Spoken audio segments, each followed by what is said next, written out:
So before I get into what this is and what this all means, I just want to say this is not a topic that I talk about very often. The reason I had to make this is because I was working on another piece of art and I ran into a snag and I just needed to get this out of my system. So this is going to be incredibly negative, and if that's not something you're interested in hearing, please shut this off and just walk away now. So this is called No One Can Hurt You Like Family. The reason I made this is because although I have not spoken to my father since I was 22 and I will be 47 next month, he still has contact with my 7 and 11-year-old nieces. And whenever he comes up, he lives out of state, whenever he comes to visit, they tell me some of the things he said, and it just makes me think of my childhood. And recently he came back for a visit with them, and it just, I got in my head, and I was trying to work on this other piece of art, and it wasn't, I've literally fought with it for 3 weeks. So I was like, you know, I need to move on. I need to move past this. So, Mike was an addict and a religious zealot and a master manipulator, at least when he was younger anyway. And I'm not just making that up. He actually has been clinically diagnosed as a manipulator. He was quite good when he was young. So anyway, he wrote out 8 journals over the course of his life. And I don't know, these were the Gospels according to Mike, his truth. It was mostly about how terrible my mother, myself, and my brother are, what disappointments we are to him, and how, if only as his child I had worshipped him as the prophet that he is, he never would have gotten a divorce from my mother or taken drugs or, you know, had such a shit life. So yeah, I had been saving these journals because I thought one day I would burn them at his funeral.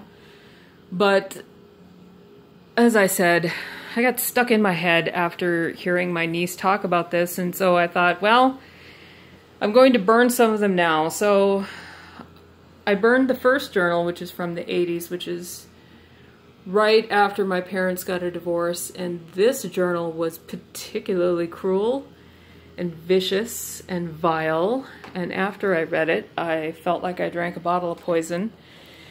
So I burned it in a cast iron pan, and not all of it disintegrated, and I was left with these little pieces. And at first I was kind of irritated, and I was like, but I want them gone. And then I thought, well, that makes sense, because I don't remember everything that was said in those journals. It's just little fragments of memory. So I glued them onto this, and this piece of leather was supposed to be something altogether different. But as I said, I was stuck in my head and couldn't get past it. So I was like, well, guess what? This becomes something else now.